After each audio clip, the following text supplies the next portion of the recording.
Good morning. Welcome to the Long Live Alternative Parties podcast. Free Press Media Press Inc., an alternative parties books publisher, sponsors this podcast. I'm Andrew Bouchard. Welcome to the Long Live Alternative Parties podcast. Today, we have another exciting guest like we always do on this podcast. His name is Dave, and he's with a company called Election Buddy. So welcome to the podcast, Dave. Thanks. Appreciate it, Andrew. Sure thing. Dave, let's get started by you giving us an introduction to yourself, a brief biographical sketch. My name's Dave. I'm a CPA with Election Buddy. I've been around voting for years and years and years. I'm a CPA by trade and keen to help people achieve their democratic goals. Excellent. So for those out there who may not know what a CPA is, kindly describe that. Yeah, sure. So a CPA is a chartered professional or certified professional accountant, and we typically attest financial statements. But CPAs by trade attest a bunch of different things. In many cases, votes. If you've ever watched the Oscars or the Emmys, you'll see a gentleman standing up on stage that presents results, and typically when those results are presented, they're attested by a CPA. It's a professional designation that certainly helps around the audit and the attestation function. Interesting. So with your background, what led you to Election Buddy? Well, myself and my co-founder wanted to give back to some of the constituencies that we served back. He was in university or recently completed university at the time, and when we went out and looked at the marketplace, we didn't see voting solutions that were simple nor cost effective. So we thought we could do it better, so we did. We started it about 10 years ago and have grown tremendously since then. But it started as an outlet to as a way to give back to those communities, providing a simple to set up, high integrity, cloud-based voting platform. Okay. So kindly give an outline of what your software does. Election Buddy is a very simple product to achieve what we think is simple to set up, integrity, cloud-based voting, as I mentioned. What it's designed to do is, as when you're hosting an election or running a meeting and you need to do high integrity voting within that meeting, or you want to elect candidates for things like where you want to elect executive officers or board members, or maybe you're ratifying a contract, or doing awards or surveys, Election Buddy will send notice to your registered voters, record the vote of those voters, tally the results, and share the winners. Okay, that sounds good. That sounds like something people in our audience could use and appreciate. We have people who are members of the executive boards of political parties, members of nonprofit organizations, so they could find use in that. How do you think your software improves on the other software that existed before it?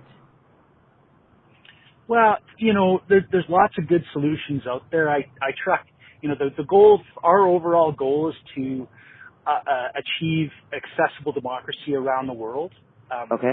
It's a pretty altruistic goal. So, the way that we try to do it is by making the setup process 4 steps, exceedingly simple, and allow people to do it themselves at a cost-effective price. However, if you're a member of a large not-for-profit organization or potentially a political party, sometimes you need outside and external attestation to provide that level of integrity that your organization needs, because you're representing a large number of voters. And to that end, we provide services over top of that with election experts that are there, like myself, to scrutinize votes and give assistance. So, everybody has a different take on it, Andrew. That's ours. And, by what we think is by doing some of the bigger and some of the larger votes, it allows us to help out and give a cost-effective price to the smaller votes as well. So, and, the vast majority of our tens of thousands of customers think that we give them pretty good value, because our voting starts for free. If you're under 20 members in your organization, or you want to do it for just a small board vote, there is no charge for a basic feature set, of course. if you're under 350 in your organization, we give you a few more features, and you can do that for $29. So, that's what we mean by accessible democracy is value-based pricing. Okay, so that $29, is that a month? No, it's per vote. We find that most of the votes that we incur, people do their voting typically on an annual or semi-annual or biannual basis. Sometimes they'll vote quarterly, and we do have what we call annual plans to kind of take care of those folks. But many of our customers will come in once a year and conduct their votes. Homeowners associations, universities, unions as professional associations or faith-based groups, religious organizations, political parties, near government organizations. The gambit is large. We actually segregate our population to about 163 micro industries, but certainly from we have the ones that require the highest level of integrity and that tend to be unable to afford some of the typical solutions. So that's kind of where we fit. Sure. So has any government agencies used your service, or do you market to non-government entities? Well, typically we wouldn't comment in terms of specific agencies that use our software in order to keep their votes and their elections private, Andrew. We take the tenet of anonymity pretty seriously.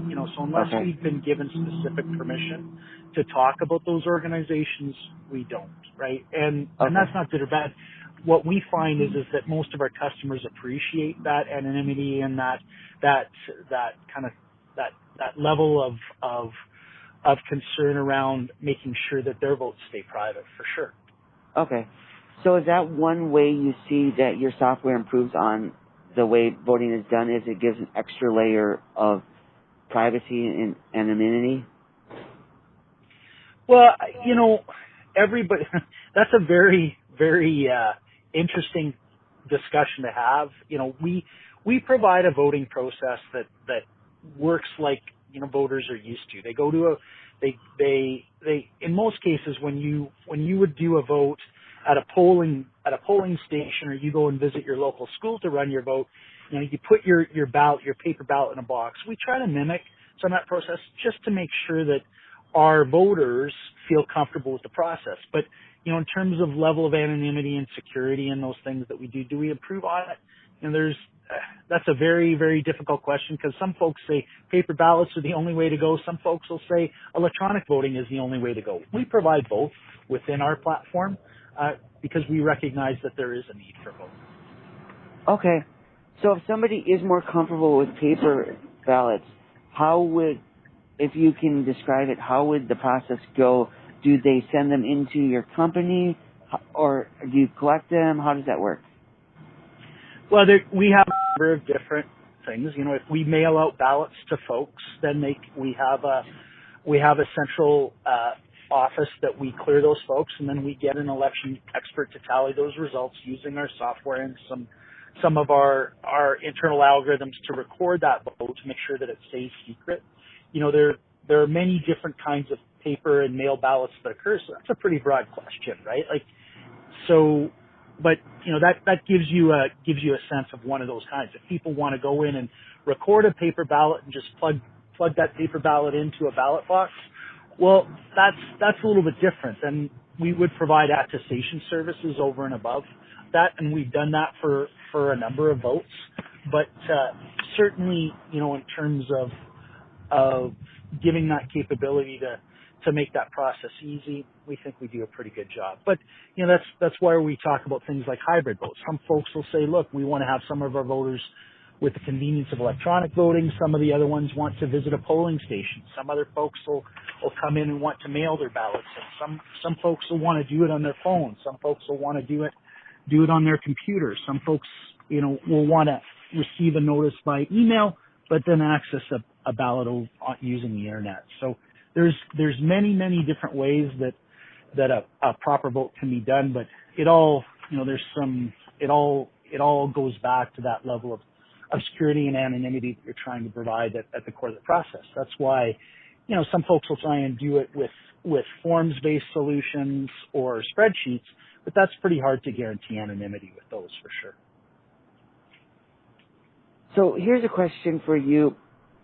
What are some concerns people have when signing up for your software, and how can you assure them that it's something that it will work for them? What are people's main concerns, and how do you overcome their concerns?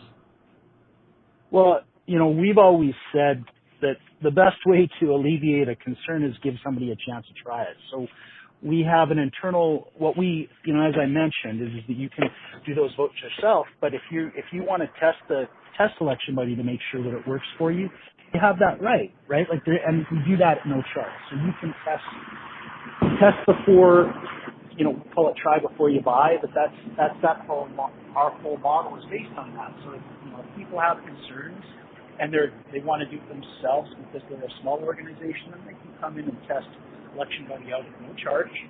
And because otherwise you're just getting certainty of the level of confidence.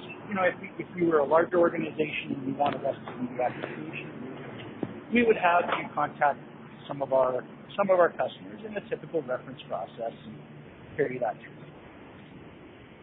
Okay, so people can try it out for themselves and see how it works, and then that way they can see if they have any concerns about how the software goes, and you can help them if they don't understand how something works.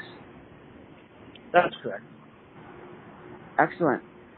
So what does somebody need to sign up for your program, for your software? Just to visit electionbuddy.com. Using typically people will set up their votes on a computer or a tablet, but most you need a bit of a larger screen because you've got to get your voter list into Election Buddy, and that's the part of the process. You probably have your voter list, and typically in your own contact software or some other storage device. Maybe if you're a larger organization, maybe you're using a directory to keep that, or you have a list of your members with using your member management software, but certainly those kinds of things, we make it pretty simple, but typically you would set it up on a computer for sure. Okay. How much advance time do they need to give you before an election is coming? Say they have an election coming in a month, is that enough time, or do they need longer? How much time do they need to give you? No. Well, again, some of that is predicated, Andrew, on the amount of notice that there are statutes per, if you're a homeowner association, for example, there are required notice times that you have to give your homeowner members. Okay. So it's predicated on the level of notice, but some folks will come in and we've seen people set up votes in as fast as 5 minutes if they have all their information and they're familiar. Okay. But it depends. You're going to want to get comfortable with it. That's the whole idea behind software as a service is that you can come in, try it, feel comfortable, and then when you're ready to go, you share it with your voters. Okay. Now, I personally have used software as a service before. For example, I've used QuickBooks before. In case somebody is not familiar with that term, how would you describe software as a service? Yeah, software as a service is there's other terms for it, cloud-based software. But basically, you're going to a website and using the capabilities of that website to deliver on internal processes. That's the idea behind it. So instead of having to install software on your own computer, your own laptop, you're basically using it over the internet, on the web, in the cloud. Okay. So if somebody out there listening to this podcast wants to use Election Buddy for the organization that they represent, that they are participating in, you said they would sign up on the website. So what is your website address? electionbuddy.com. Okay, yeah, that's easy. electionbuddy.com. All right, and then there's a link there that they can go to that about signing up, and then, like, when I contacted you, you had a chat. So is that the way that they would look into your services? You can go to electionbuddy.com, and there's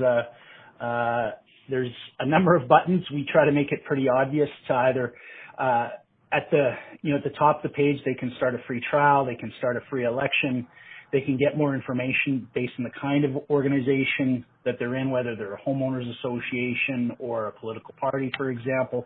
And at the bottom, we outline on our homepage, we outline the different ways that we can help with their votes. So whether they want to set up voting themselves or whether they want our voting experts to kind of give them some initial guidance or have us do it completely for them, those are the choices that we can provide. Excellent. So a lot of people who listen to our podcast are into ranked choice voting. Is that something that your system can accommodate? Yeah, we do. There's a number of different tally methods for ranked choice. Certainly, especially if you have multiple candidates on a single ballot for a position, like if you're electing 2 board members or 3 board members, and for a single board position, then there's a way to transfer those votes. It's something called the single transferable vote. But we actually started with ranked choice balloting using instant runoff with our very first version because we thought that was quite fair, and it's what we were trying to promote was fairness and openness, integrity in that basis. But certainly, that's just one voting method. Some people like the straight first past the post with the person that gets the most votes wins. You can do runoffs with an election buddy. There's many different kinds of ways that people can tally and present ballots and tally votes within many different voting systems. That's good. It sounds like you can do whatever people need, whatever system they prefer. It sounds like you can provide a solution for. Well, there's many different voting solutions out there, Andrew, in terms of voting systems and many different nuances to them. And, our team or we would be voting nerds on that basis. So I'd be reticent to say we can handle everything, but certainly, our customers think that we handle them certainly many different kinds of votes in the way that they need. Our secret sauce is we make it easy for folks to set up their ballot. We make it easy for them to provide their details. We make it super easy for them to design their notices and add their voter list. Literally, you can get through those 4 steps. You can create a vote with Election Buddy. Excellent. So we talked earlier about if they want to sign up, they can go to electionbuddy.com. Is there any other way that people out there can support Election Buddy? No, you know what? I think the reciprocal question would be better said. It's like, how can we support your users and your listeners through it? So certainly don't hesitate to reach out to electionbuddy.com, give it a try, and let us know what you think. All right. Anybody out there, if you need a voting solution for your party or your nonprofit organization, your election reform organization, we have an option here. So kindly go to their website. All right, Dave, thank you kindly for coming on the podcast today and talking about your company and your product. Have a great day, Andrew. Thanks for the time. All the best. Bye now. Bye now.